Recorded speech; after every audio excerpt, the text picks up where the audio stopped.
Good evening, class. I'm Reginald Clifton, and my partner for our case study is Brandon Kaiser. Our case study is entitled Lost in Translation. Chapter 6 deals with the American melting pot or the dominant culture versus the Chinese hot pot or the subcultures in America. We're going to show you a short video that deals with the following key terms: acculturation and assimilation. He uses is extremely helpful and it's easy for me to understand. Here he says assimilation is culture A and culture B and culture C all melt together and they become culture A. In other words, A was the dominant culture and beforehand, and the minority cultures took on the characteristics of the dominant culture. Maybe because they wanted to, maybe because they had to in order to get a job and survive. This is often referred to as the melting pot. The next one is amalgamation, or what our glossary refers to as accommodation.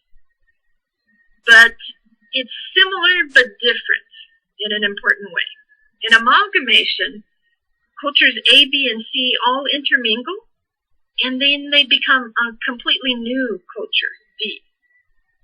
So the gentleman who first came up with the idea of the melting pot, that symbolism, this is actually what he was referring to. This is what he thought the melting pot would be, that they all would be mixed together. Well, then you have a couple of forms of what we would refer to as acculturation. Newman called it cultural pluralism. The classic concept of cultural pluralism says that cultures A, B, and C all mix together and respect each other and maintain their own identities, so that in the end you still have cultures A, B, and C. The modified version of this says that in reality, after the cultures intermingle, they end up changing at least a little.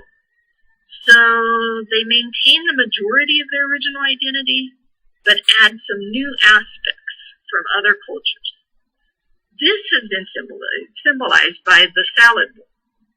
For example, a tossed salad, you might chop a little lettuce into a bowl, and you cut up some carrots and radishes and tomatoes. Then you toss them all together, mix them up together. But even after mixing them up, you still can easily see the individual separate items.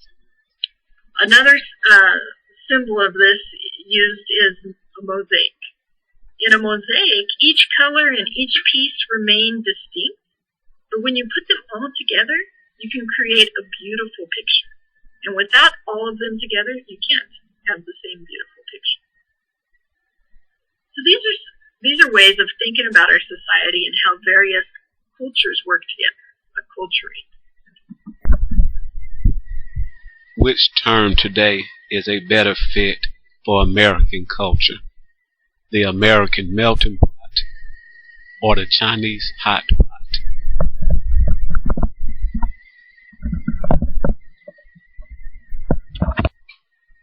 Now let's go through an overview of this case study and look at what's going on in this situation.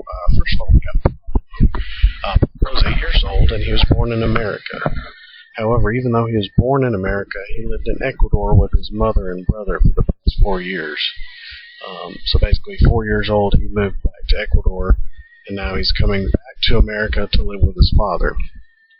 Now, he moved back because the teachers in Ecuador were physically abusing him due to his behavior. He had been a very big behavior problem in the classroom. And also his brother didn't love him, and he would beat him when his mother was away as well. He speaks no English and just a little bit of Spanish. He also has difficulty socializing, and he disrupts class. Okay, next we've got Pablo's dad. Obviously he's living over here in America, and he couldn't afford to send money to Ecuador for Pablo's therapy that he desperately needed because of his behavioral issues. But he is very cooperative with the teachers, which helps out a lot. He seems frustrated with raising his son alone over here in America, away from where they're from. It's all foreign to him, and it just kind of amplifies the problems of what they would be in Ecuador. He's thought about sending Pablo back to Ecuador because of all the problems they've been having here. And it will be important to note that Pablo's dad is an illegal immigrant, and that will come into play in just a little bit. So this brings us to our dilemma. Pablo came to school crying one day. His teacher does not speak Spanish, so she asked one of the Spanish teachers to come over and translate for her to see what was going on with Pablo. Pablo let her know that his father beat him with a belt previous night, and that morning as well, because he was not eating his meals. Spanking is normal in Hispanic culture, but not in this area, from what we've gathered from the text. Now, this is the first time this has happened since he's been in the school, so it's not a recurring event. The Spanish teacher knows that Pablo's teacher might call DHR, or their equivalent, if she tells her the true story of what Pablo told her. Like we said earlier, if DHR is called, the father may send Pablo back to Ecuador, partly because of his legal status. If he starts having a lot of problems or DHR is called, they may deport him as well. So this is the dilemma this Spanish teacher is facing right now. Okay, so now we've got the setup here, and we're going to look at this dilemma, and we've got the scales here to kind of see what's on each side of this. On the left side, we see that the Spanish teacher could choose to tell the truth. Now, the ramifications of this, possibly DHR would be called if the classroom teacher decided this was warranted. If that happened, people may be sent back to Ecuador. And the problem there is people being beaten by his teachers and his brother. And furthermore, like we said, the father doesn't have money to send for therapy. So that's one side of our scale. On the other side, the teacher could choose to lie to the colleague. If that happens, the father may end up beating Pablo again. Then again, they also have a chance to help Pablo talk to the father about this and get a resolution. The dilemma in chapter 6, we have the dominant culture, the American melting pot, versus the Chinese hot pot, or different ways of life of different subcultures in America.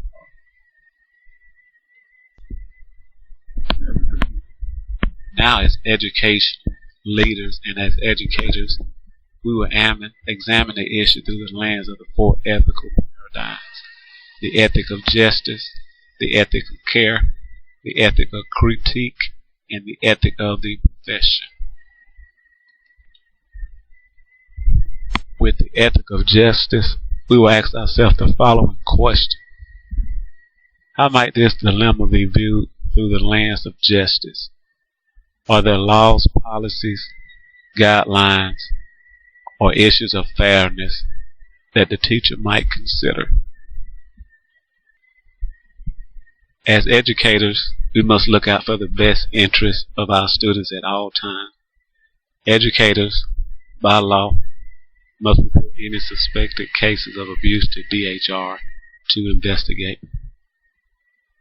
The Alabama Child Abuse and Neglect Prevention Act, adopted by the legislature in 1983, made it mandatory for educators to report cases of child abuse or neglect. Educators, as required by law, are mandatory reporters of suspected abuse or neglect. There are penalties for educators if they fail to report suspected abuse. The penalty for failure to report is classified as a misdemeanor and is punishable by 6 months in prison or a fine not more than $500. Next, let's take a look at this issue through the ethic of critique. Ask yourself the following question: how might this dilemma be viewed through the lens of critique? Consider the student, the Latino teacher, and the father. From the student's point of view, I would want the teacher to report the suspected abuse to the proper people to investigate.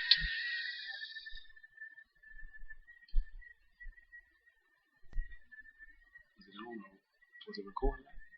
What's it doing now? Hold on, what is it doing now? Hold on.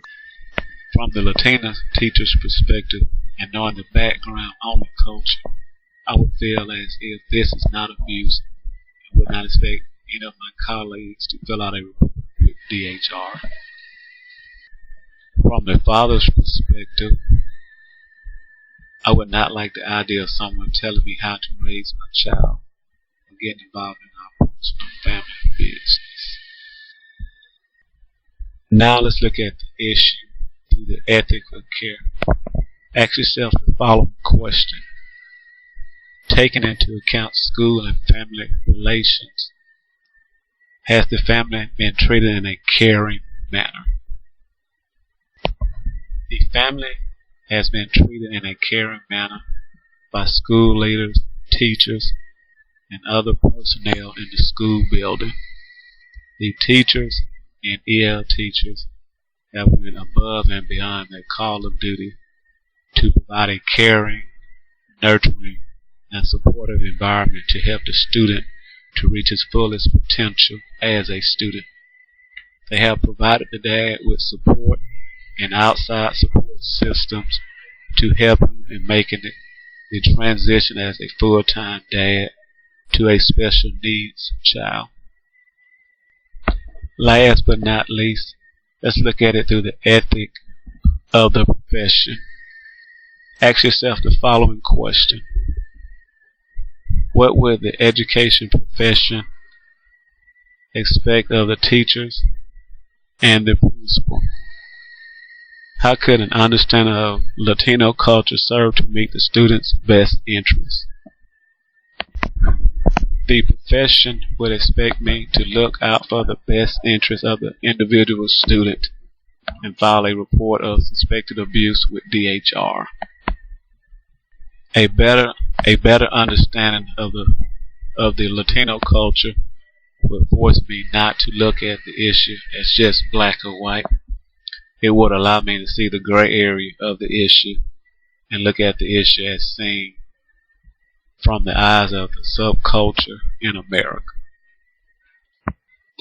Now let's take a minute to look at this situation and analyze the Alabama Educator Code of Ethics and see how that relates to what's going on here. Looking at Standard 1 deals with professional conduct. Now, according to this document, ethical conduct includes respecting fellow educators and participating in the development of a professional and supportive teaching environment. So, if the Spanish teacher does not disclose the details of her conversation with Pablo, is she acting professionally? Standard 2 comes into play as well. When we look at this, what Standard 2 is trustworthiness.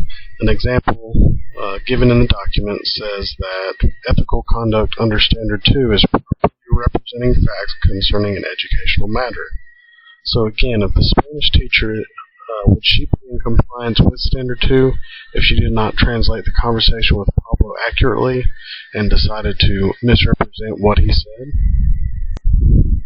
Again, in the Alabama Educator Code of Ethics, Standard 4 deals with teacher and student relationships. Now, this side says that ethical conduct includes fulfilling the roles of trusted confidant, mentor, and advocate for your students' growth. Okay, so before we were looking at if the teacher should tell the truth because of what's going on. Now, let's see, if the Spanish teacher tells the truth, will she be acting as a trusted confidant and advocating for Pablo's growth?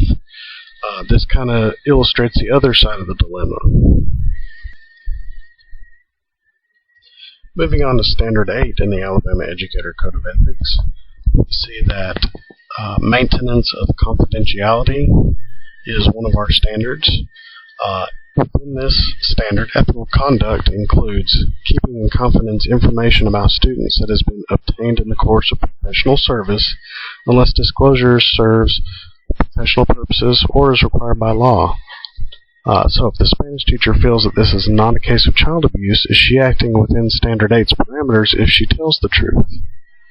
This is something that Pablo only spoke to her about, and if she does not feel that this is required by law as child abuse, would she be acting within Standard 8? So we've given you two standards that kind of go in favor of her telling the truth, and two standards that may go in favor of her twisting the story or withholding some information. So that's what brings us to this dilemma. It's decision time. What would you do if you was put in this conflict, in this situation? As me and my partner discussed this issue, in the end, we would share this information with our colleagues. After that, we would make a decision that would be in the best interest of the student.